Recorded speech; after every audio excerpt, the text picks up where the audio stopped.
حي على الفلاح.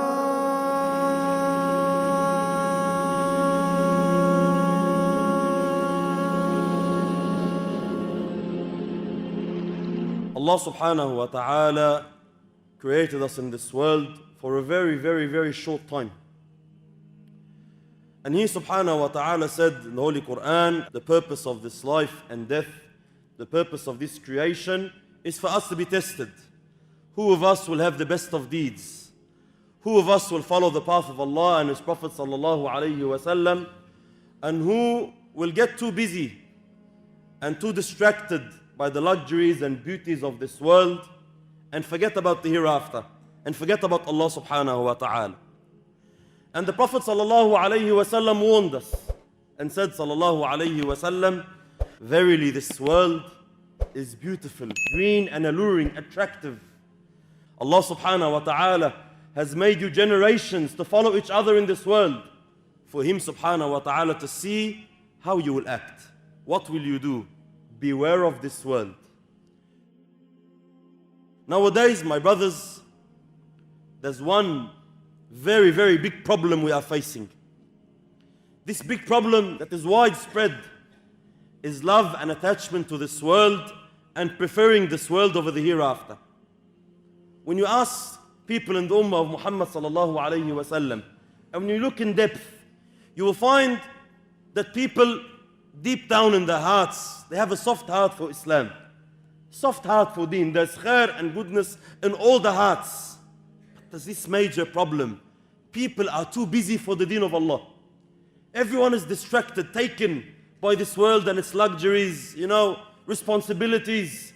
And slowly shaitan has fooled many people in this ummah of Muhammad sallallahu alayhi wa sallam.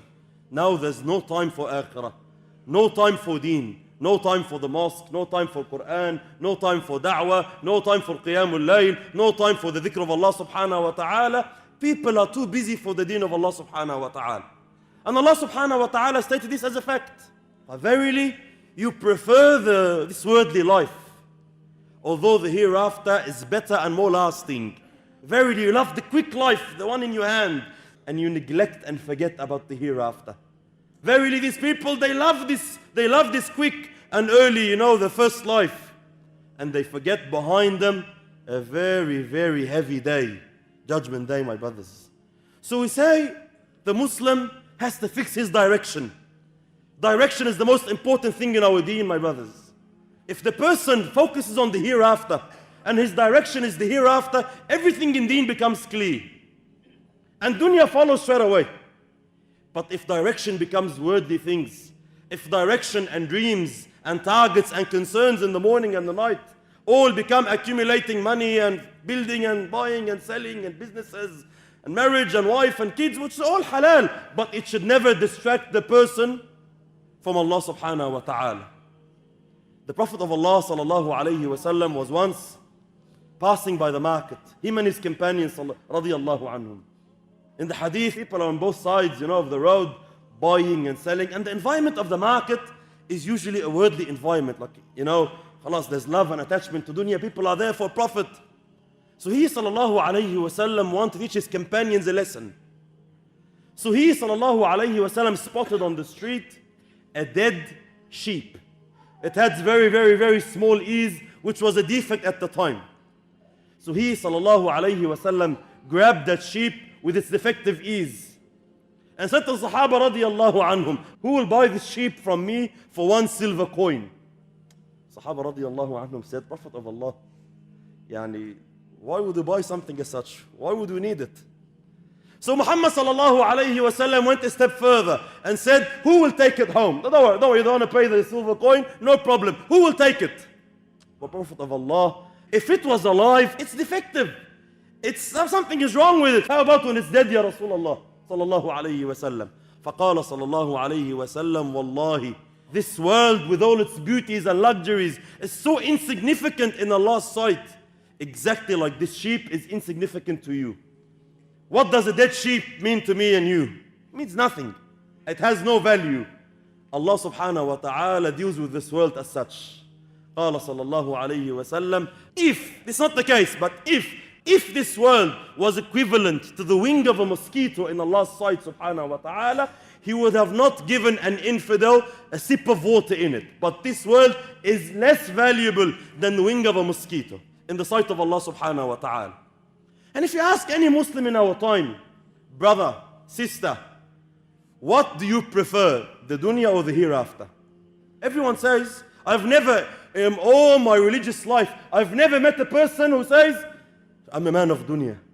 Everyone says, no, hereafter. Of course, people of the hereafter. So we say to these brothers, there's no point. We will never cure a disease unless we admit we are sick. You know, if you go to someone who is very, very, very ill, and you want to treat him, but he is living in denial. He says, no, I'm all right, leave me alone. He's living in denial. Many of us are living in denial. Saying, no, alhamdulillah, everything is all right. I am better than others. Alhamdulillah, I pray. Alhamdulillah, I fast. Alhamdulillah, I pay my zakat. We say, brother, it's not only about this, it's about direction.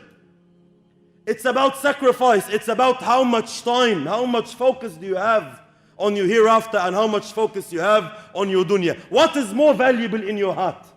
If you lose something in this world, a simple example.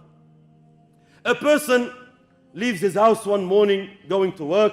He goes downstairs, he finds out that his car got stolen. Inna lillahi wa inna ilayhi raji'un. How upset and disturbed will this person be? How disturbed will he be for the rest of the day?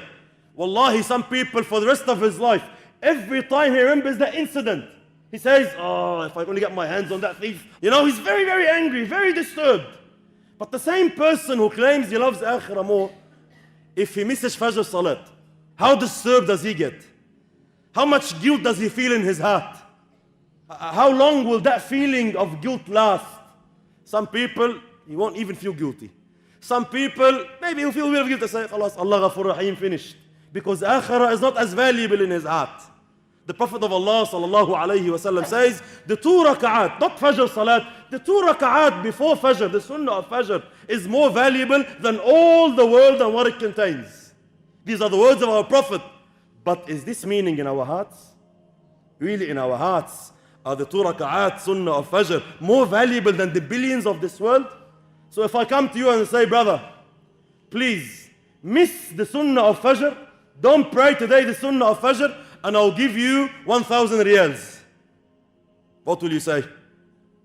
It's a Sunnah, there's no problem. So in your heart, 1,000 riyals are more valuable than the Sunnah of Fajr. But the Prophet of Allah is saying, no, it is not only more valuable than 1,000 riyals, it is more valuable than all the world and what it contains. But this is not in our heart, because our hearts, they know the value of dunya. They know the bounties of dunya. But they forget about the bounties of Allah subhanahu wa ta'ala. They forget about deen and they forget about the hereafter. This is why there's no time. The Prophet of Allah sallallahu alayhi wa sallam always directed Sahaba radiallahu anhu to this understanding. He says sallallahu alayhi wa sallam, 3 things follow the funeral. Watch any funeral and you will find the 3 things following. Any funeral passing by, you will find the family. The wife is crying, the children are crying, you know, his relatives are crying, everyone's dressed in black, and they are in a sad scene, you know, walking with the funeral, following the funeral. وَمَالُهُ. You can tell a rich man's funeral from a poor man's funeral, you know. If he's a rich man, you find all the Mercedes and the BMWs and, you know, large, expensive cars all following the funeral in a very, very amazing sight, you know. Oh, someone important has died. يَتْبَعُهُ عَمَلُهُ. Also his actions follow him, his family, his money, and his actions, his deen, his deeds. فَقَالَ صَلَى اللَّهُ عَلَيْهِ وَسَلَّمَ. 2 of them have to return. They have to leave you and go back. Your beloved wife, who you sacrificed everything for her. I gave her everything, even my deen. Even she asked for sin, disobedience of Allah, just to make you happy, no problem. Allah is Ghafur Rahim. How long will she sit beside you when you enter your grave? She will come, she will cry a bit, and then they will pull her and say, may Allah subhanahu wa ta'ala have mercy on him, please strengthen yourself, let's go back home. She will cry the first week very much. Second week less. After 1 month even less. And after 1 year she might get married again and forget about you completely. And your children the same.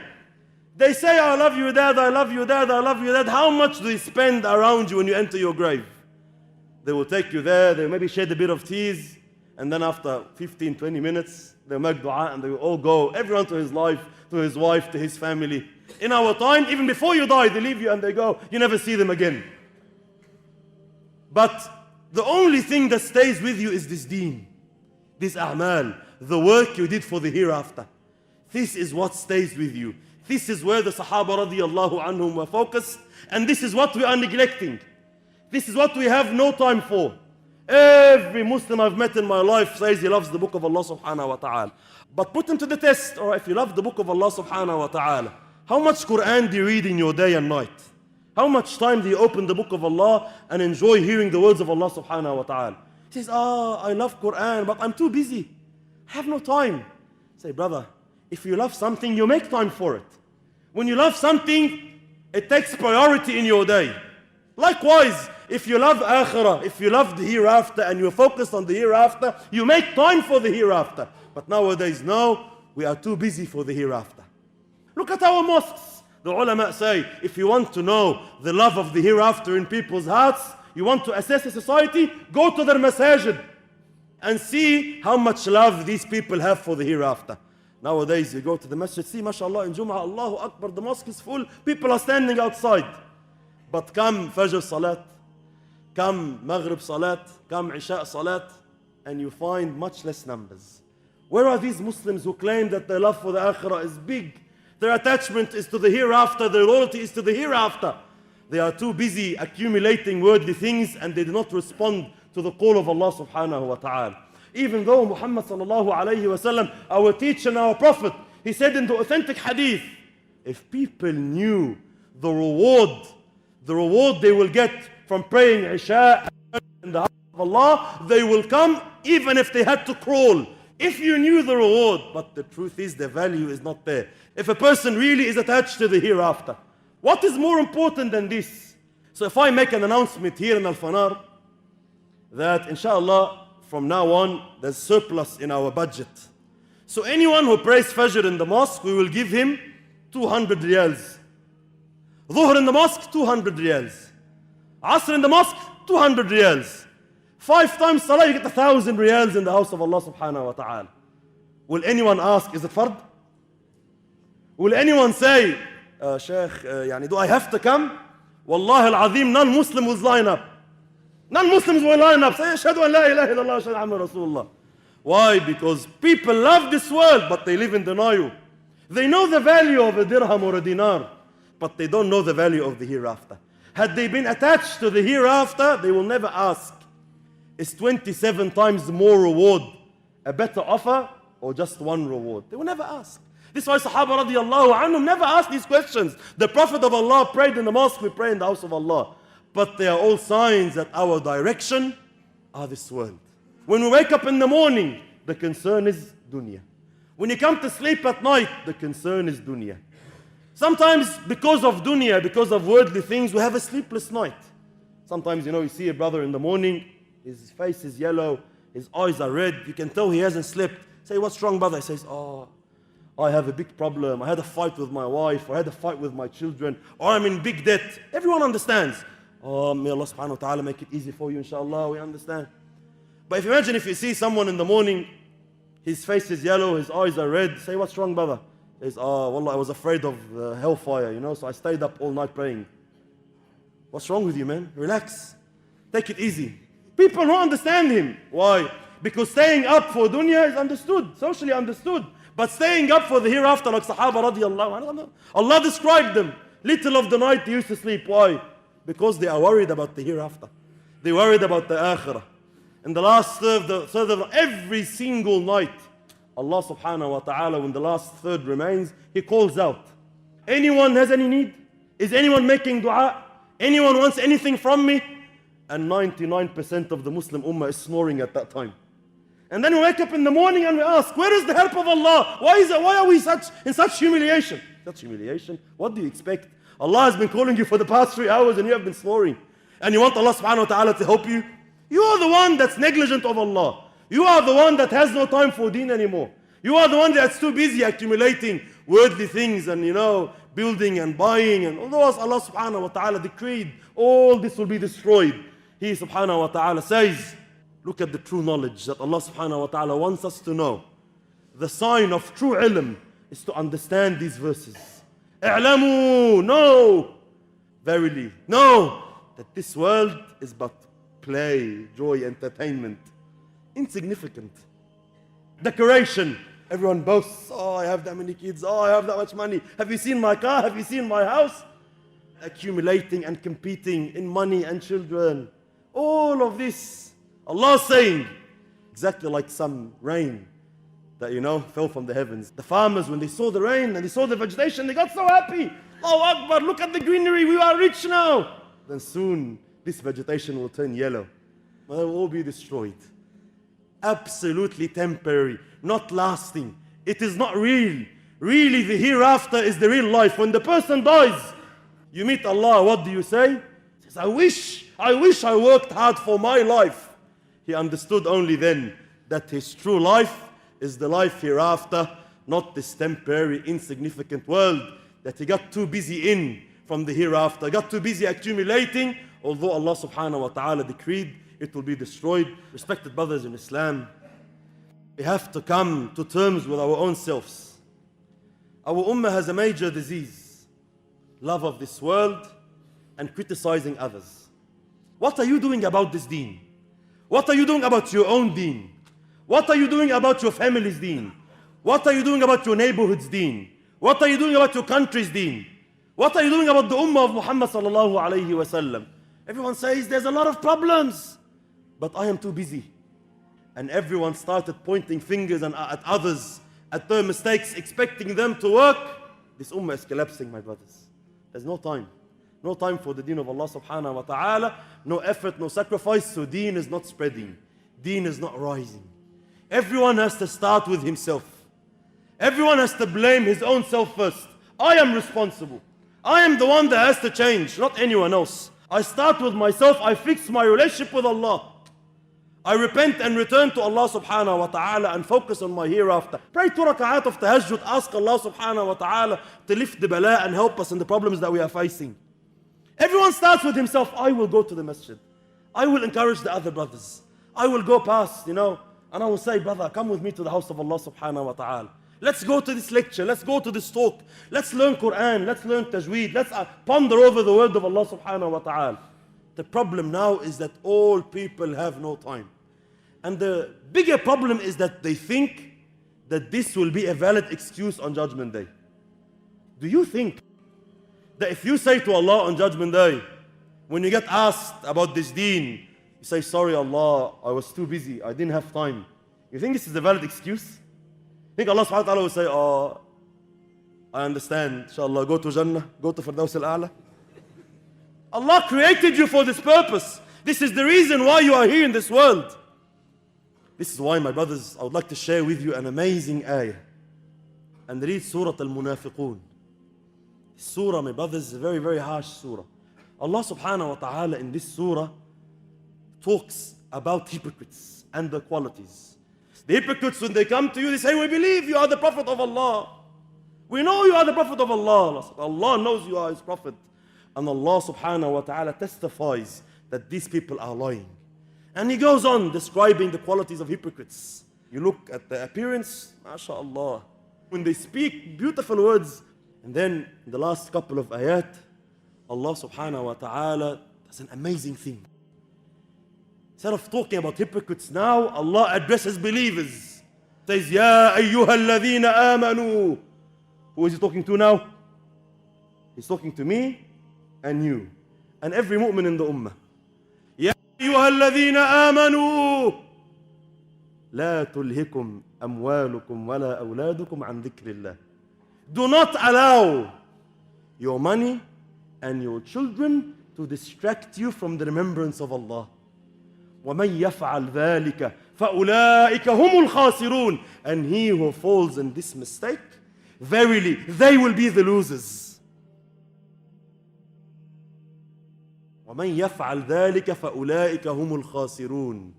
Does anyone here or anyone we know have any other excuse? Same excuse. Brother, my children. Brother, my work. Brother, my money. Brother, this. Brother, that. I have no time for the deen of Allah. Say, brother, Allah subhanahu wa ta'ala already warned us that this excuse is invalid. It will not be accepted on Judgment Day. We have to make time for the deen of Allah. We have to make time for Quran. We have to make time for da'wah. We have to make time for salah in the masjid. We have to make time for tahajjud. We have to make time to help our Muslim brothers. We have to make this time. It is not optional. We have to make this time to stay on the path of deen, on the path of Allah subhanahu wa ta'ala.